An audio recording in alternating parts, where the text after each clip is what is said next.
Drop everything and clear those ears. It's time for the Dave and Dave Show.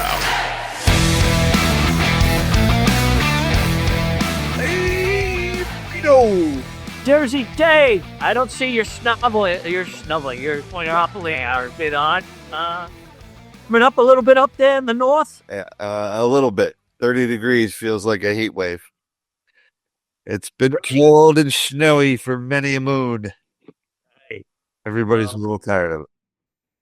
We were playing a little parking lot hockey down here at the Gulf Coast. Naturally, I had the advantage with my, Northeastern and Chicago roots. So I dominated.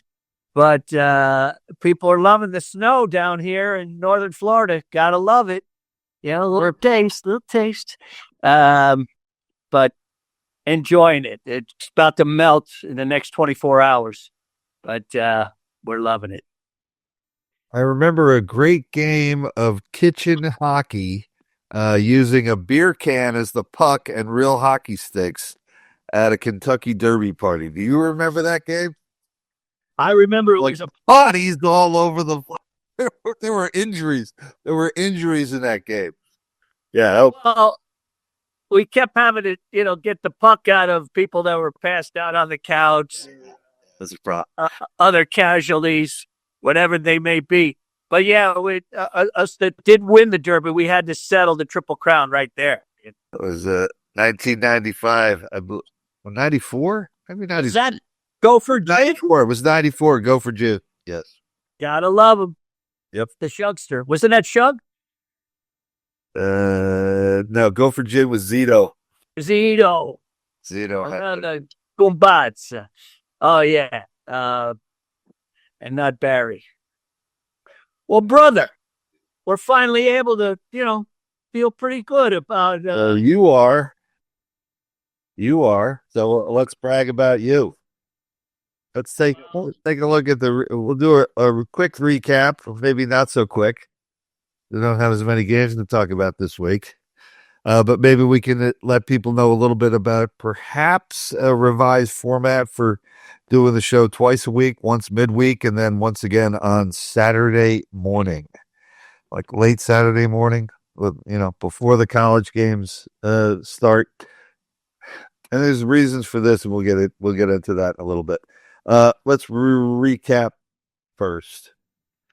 So you were pretty hot on pro football. It was practically a clean sweep, and if the guy could have kicked an extra point, it would have been. We got an Eagles kicker who, I assume he spends a lot of his time in Philadelphia, and you can't kick 35-yard extra point, two of them. We pushed on that game, both of us. But it was sad because that ruined my perfect. I had the trifecta. We had the Chiefs at 8.5, the Commanders all the way. I kind of thought that, Jaden would like the indoor, environment, but sure did. The Lions just got away from everything that got them there, and not saying that they, could have covered, but no, they could have tried playing some defense. Yeah. And in the nightcap, I think the Bills were just too tough for this Ravens. Again, I'm like, not that it was, the quarterbacks or the tight ends or anybody's direct fault, but, there's a reason that Lamar isn't winning these big games. He's not the same guy in the playoffs, but I wouldn't describe this as Buffalo again. I would say Baltimore played them earlier in the season, and they took them apart in that game. I mean, that wasn't even a game. Start to finish, wire to wire, Baltimore kicked their ass all over the field, scored a ton of points, and didn't give up much. And this game was just, making big mistakes. Just making huge mistakes. Right. Driving the ball, quarterback fumbles, dropping passes, key pace. Yeah, the poor tight end. He had his worst game of his life. He fumbled since 2018. He hadn't fumbled in 7 years. It's a bad time to have one, and then and then to be, fumble and then be fumble fingers in the same game. That was rough. That was a rough combination. Immediately, I wanted to say, and I know we're in debate, that, rolling right, you got to put that ball ahead of the tight end. But after watching it a couple of times, he had turned. You made a good point. And not only hit him in the hands, but he had a second chance. It hit him in the chest. He slipped, but that was like, after you said, a reaction of, I dropped the ball. He dropped it and then gathered it in. Yeah. And he decided to just patty cake it completely. It was. I mean, he's a really good player. He's a really good player. It was like, it was a little shocking how bad a game he had. I mean, before the drop 2-point conversion, he was having a bad game. Yes. So. And he was thinking about it. You could tell it bothered him. That fumble really shook him up. And you're right. They try to get him back into the game like great coaches, great quarterbacks do. When somebody drops something, you get right back to him. Get that, because they need him, and they have needed him. He's one of the reasons that they were playing in that championship, that playoff game. But yeah, you got to concentrate extra. You got to squeeze that, because he was all alone. He was by himself. The play was designed to go to him. He kind of know it's coming. Yeah. He's wide open. He put it right there. All right. And for all of you guys that doesn't mean they would have won the game. Yeah. I mean, they would have tied the game. They would have had a chance to win the game. And sure. No, Allen had plenty of time with that offense to get down there. They were moving the ball. So I still felt pretty good about that. Now, the Eagles, that game, I think they were lucky. Okay, I'm bitching and whining about those 2 missed extra points, but the Rams had a chance to win that game, And again, it was the turnovers, the fumble, the 2 fumbles, actually, that did them in. And that seems to be the Achilles, other than the Chiefs taking an unexplained safety to ruin some people's bets. Jesus Christ. Yeah, I do want to make note of the fact that we use the numbers that we use on the show, okay, for our wins and losses.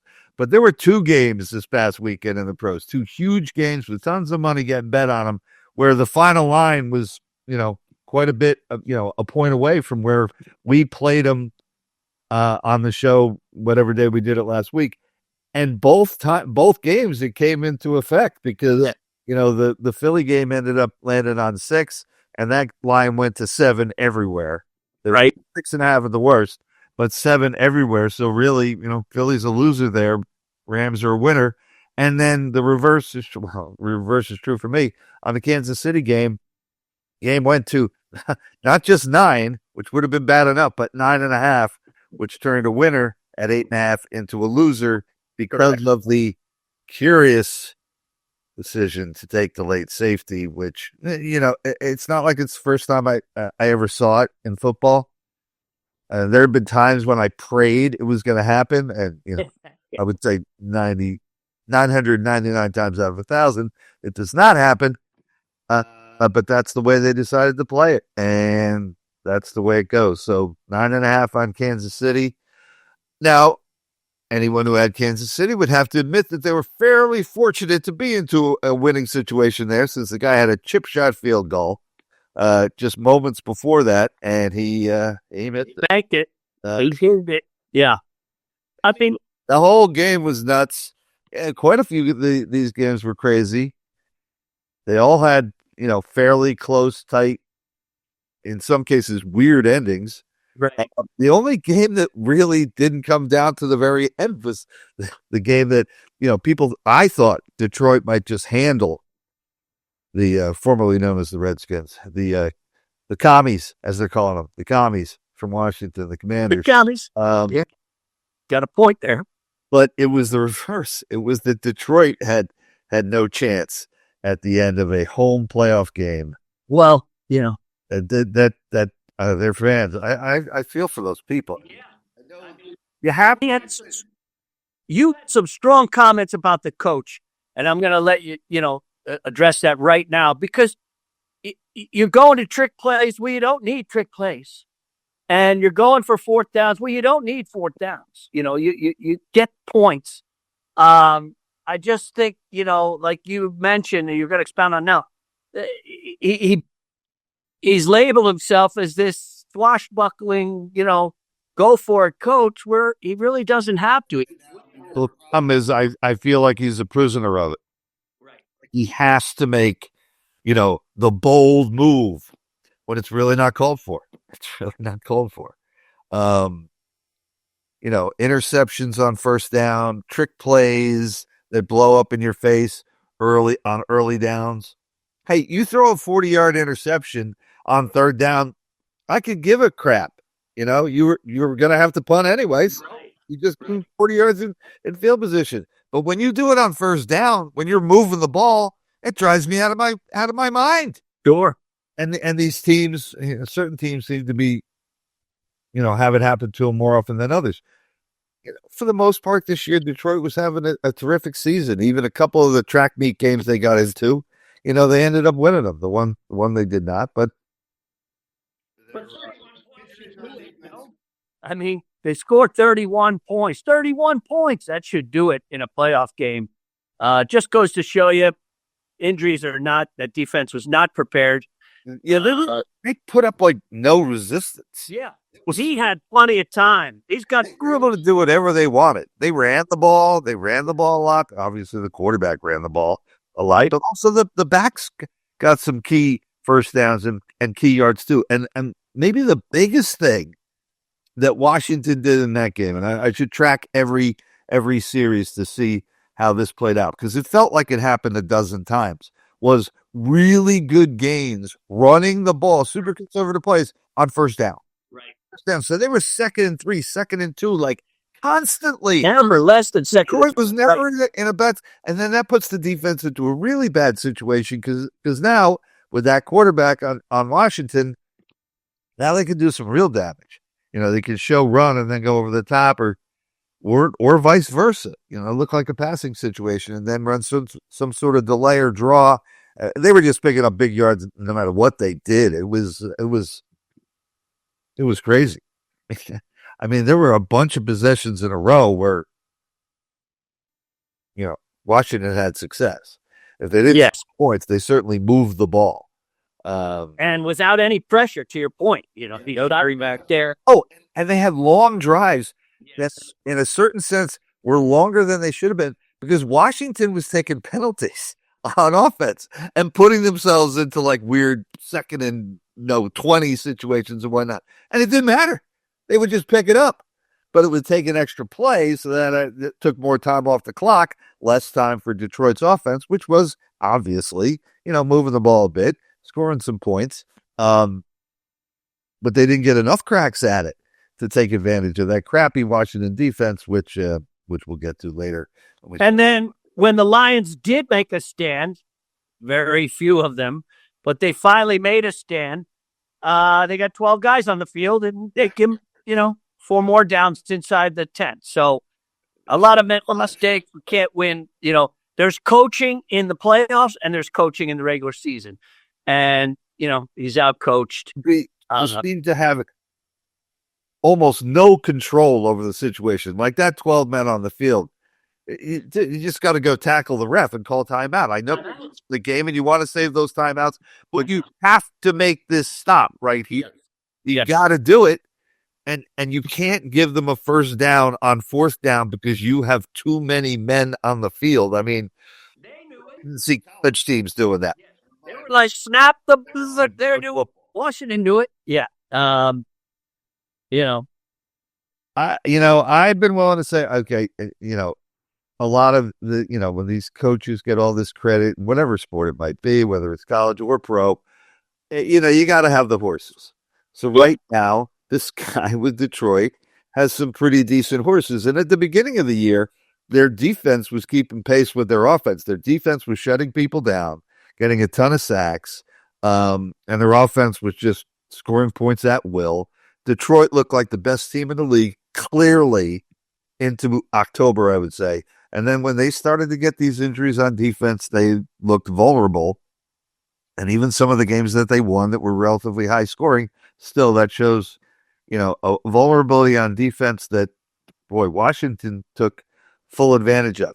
Now they've got this guy Quinn, the guy who used to coach the Falcons and almost single-handedly lost the Super Bowl that he had in his back pocket. I'm not willing to anoint him as the next Noel either. And I think that he is the prisoner of his own. We go for it every time on fourth down. We don't think about kicking this and that. He's got the horses right now. They have two good backs on Washington. That's another thing that I don't think people are appreciating as much as Robinson is good, but Eckler is a good compliment. And there's times where either one of them were on the sidelines for a while. You're like, did he get hurt? Right. They're going with the hot hand, having two backs in the NFL. I'm not going to say it's essential these days, but it doesn't hurt. No, he's proven. Two good backs, a quarterback who's playing, beyond his years. They have some good receivers. They have a good tight end. That offense is a little dangerous. But this week, we're going to see. I mean, getting back to those spreads, the Chiefs open. Well, I think they opened at 8.5. I'm not sure if they went down to 8. I don't think so, but it was going up from there. Any better knows. You got to take advantage of that number. I feel for the people that bet at 9.5, but 8.5, you got to grab those numbers. And even at the Eagles at 6, of course, I'd love to see him at 5.5, but I would hate to see him at 6.5. And you kind of know what the direction. I'm not going to criticize anybody for not betting the game early in the week like the Kansas City Houston right. Last week, because that game, according to the percentages on DraftKings, more people were betting the Texans than the Chiefs. So if it's going to go in any direction, you're kind of thinking it might come down a little bit. Maybe you're looking for a little bit better number. And there must have been some serious late money on that game late, because I think I saw it in the morning on Saturday, and it was still 8.5. And then I looked at it again an hour later, it was 9.5. I mean, something moved that line big time. No, that's a huge jump. Philly Rams game. I mean, I was hearing all over the place. People are like, oh, everybody's on the Rams. Everybody's thinking the Rams are going to pull the upset here with Philly. And I was hearing a lot of that too. That was the big talk on ESPN. I like the Rams against Philly, but they were talking that way. Well, then that one went a full point up in Philly's direction. Maybe it was just all the late money was on the chalk, I guess, because both those lines moved pretty significantly in the direction of the favorite, even though the underdog was getting a lot of support, a lot more than you normally see. Yep. Playoff game where there's a touchdown favorite, it's usually the lion's share of people are on that favorite. They're favored by that many points for a reason. But this past week, there seemed to be a lot of doubters. And there are a lot of doubters this week as well. Yes. I just looked at something. I'm not even going to say what the source was. But there were 8 people picking the games for this weekend. I got to feel it.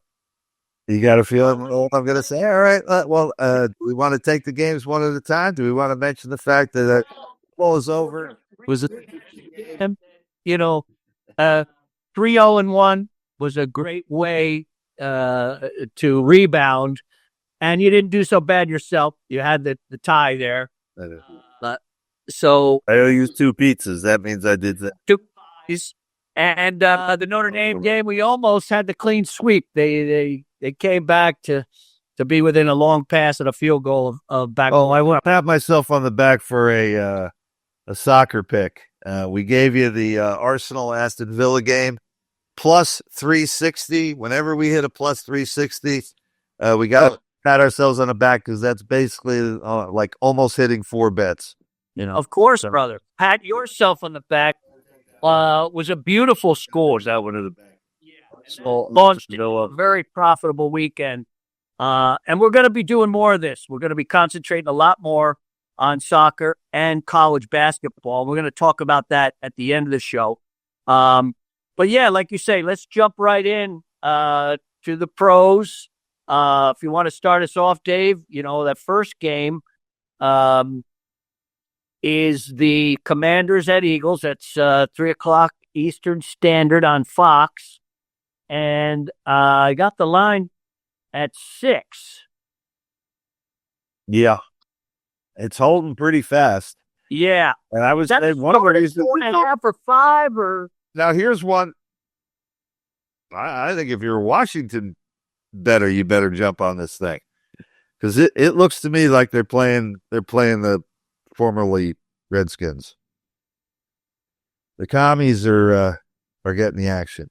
And that little, obviously a small sampling of people, but guys who pick the games every week, 8 of them, all 8 on Washington. All 8 guys. Are you kidding me? Nope. I thought for sure you were going the other way. For people to know, our viewers, we kind of keep our picks hidden from each other. We want it fresh. And Jason, Dave, Good one there, buddy. We're analyzing what the Post, what ESPN, what Fox Sports, what CBS Sports. But I'm shocked. How could everybody be on this bandwagon with a team that's playing their 4th consecutive road game, coming off their best game in the best conditions, with a coach on the other end making wrong decisions, with an Eagles team that's playing their 5th consecutive home game in the snowy, confines of Philly Park. Yeah, that's a shock to me that all those people are on this bandwagon, which still has, Saquon, he owns the Redskins. I'm sorry, the Commanders, the commies. I think he's averaging 150 plus on the ground.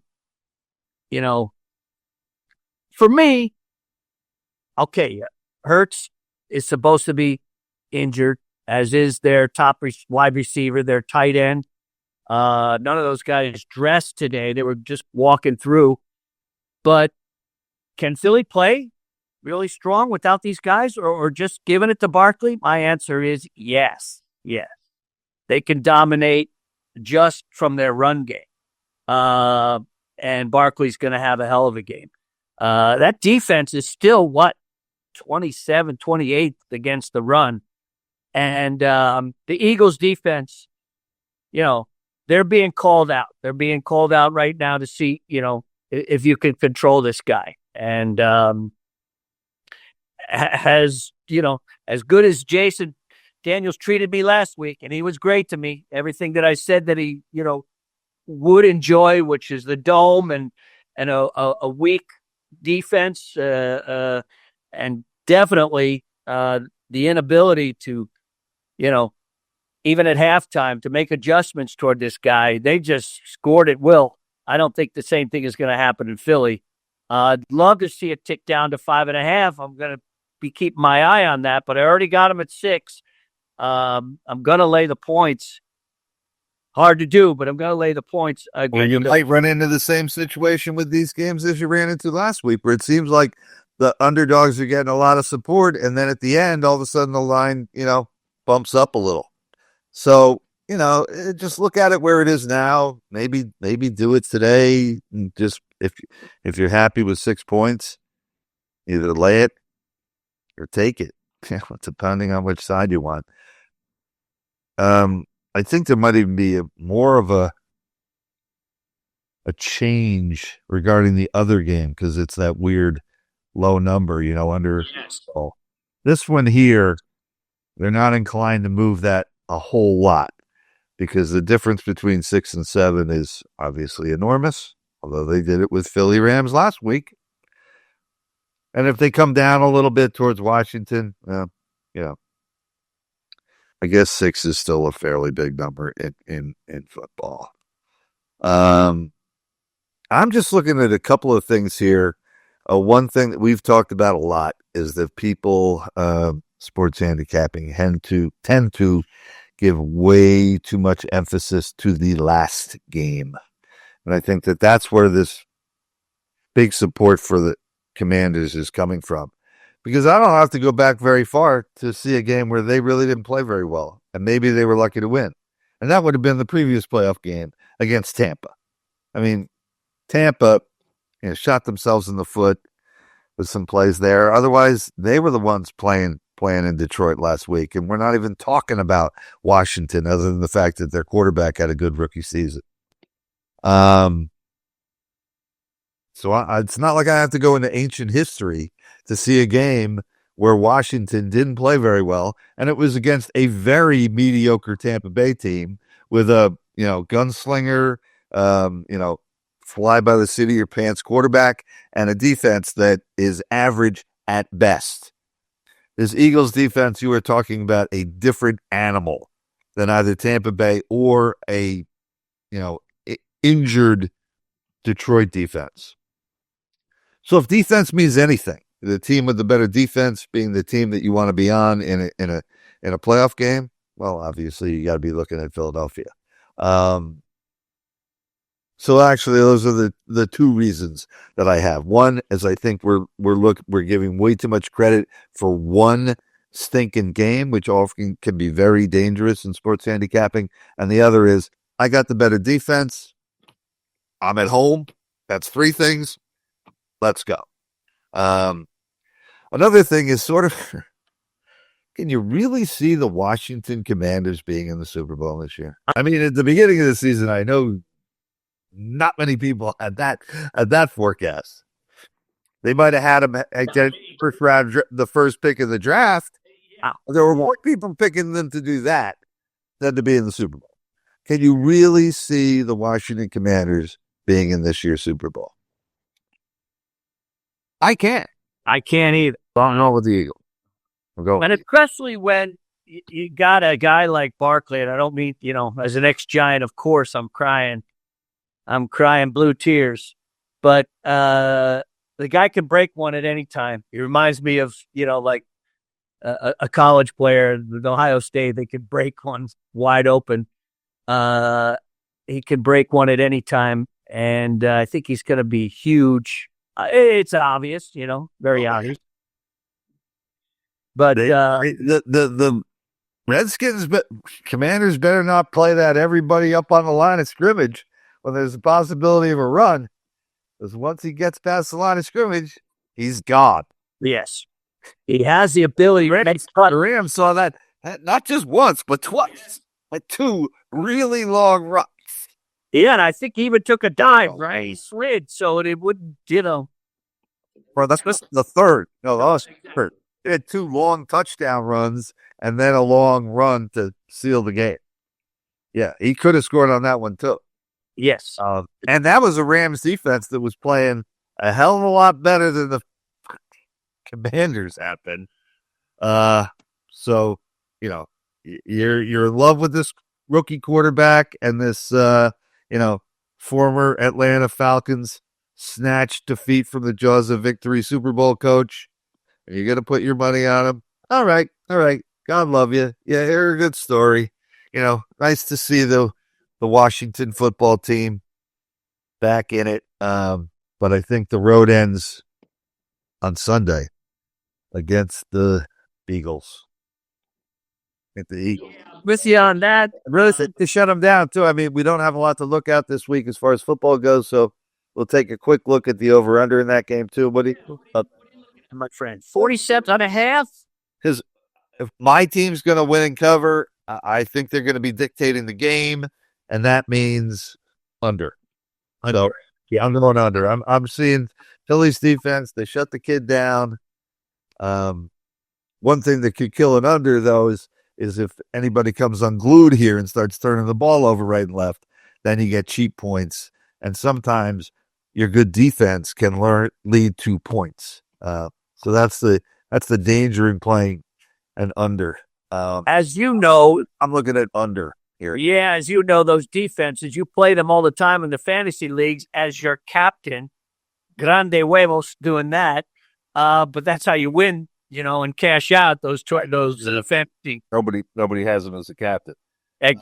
Exactly.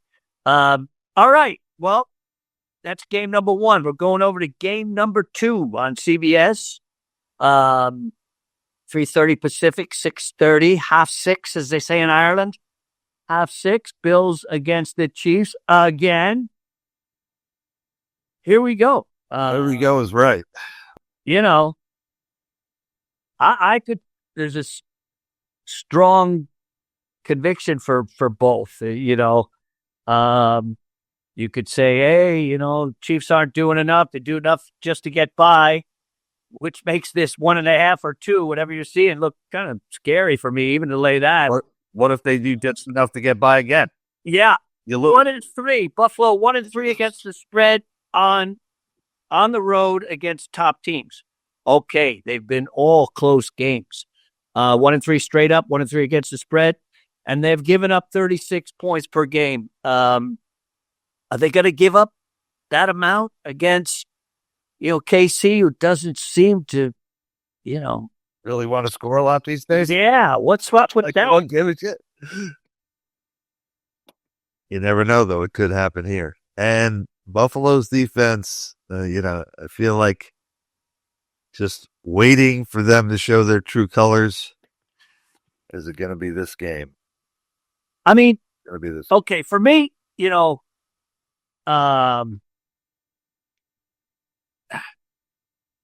Josh Allen has to be perfect. He's got to have the best game. Know when to run, timely passes, run his team. He's got to be perfect. He's got the ability to do so, but no turnovers. And they haven't. They've had 1 turnover in the last 5 games. 1. The reason for their success. But on the other end, Patrick Mahomes doesn't have to be perfect. He's got all these weapons, especially their defense. And, as an ex-Giant coordinator, Steve Spagnuolo, I give him a ton of credit. Andy Reid, of course. But this guy reminds me of Walt Frazier saving his steals against Jerry West when it counted the most, when we had to beat L.A. In Game 7 a long, long time ago. But he's Maggie. Yes. Schemes. He schemes blitzes and fake coverages, and not that you're going to fake Josh Allen out too much, but he's got a plan, and a much better plan than some of these other coordinators, offensive and defensive. I've seen, the 4 remaining teams. I like their D. I love their D. They stepped up against, Houston. Even Andy Reid said that was a hell of a defense we just played. And speaking of Texas, or Houston, I should say, the Texans, they, had a great defensive game plan against the Chiefs, but they couldn't get it done offensively when they needed to. And when KC needed a big defensive play, especially at the end, where the Texans needed a drive, they did not. And then they pulled that funky, time-saving, game-saving safety. But I don't think Patrick has to be perfect. He's got these guys. As much as I love the Commanders and the Bills last week, I'm going a different direction this week. And I'd like to see it at 1.5 or even take it at -120 in the money line, because I don't trust even a point. I picked the Chiefs to win. I'll even lay -120 for the outright win. You gotta lay 110. You're not going to get -120 on the money line. Are you seeing that now? I got it on at Hard Rock. They went to 1.5, and it was -120, and I jumped on it. Oh wow, -125. I mean, okay. Yeah, -2, -120, $15. Yeah, maybe it'll come down. So you're actually getting a whole point. All right, because the game can't end in a tie. Right. So there's no such thing as a pick'em. All right. You got to win the game by 1 point. But if you win the game by 1 point with the money line, you win your bet as opposed to pushing it. So you're not just buying a half a point. from 1.5 down to 1. You're buying a full point from 1.5 to a half. You're basically laying a half point on the money line. So is that worth $15? You bet it is. You bet it is. A full point in football is worth $20. So that $15 could be money very well spent. I like your thinking. And I'm so right because of the kind of games they've been playing. My God. Yeah. That's my reasoning.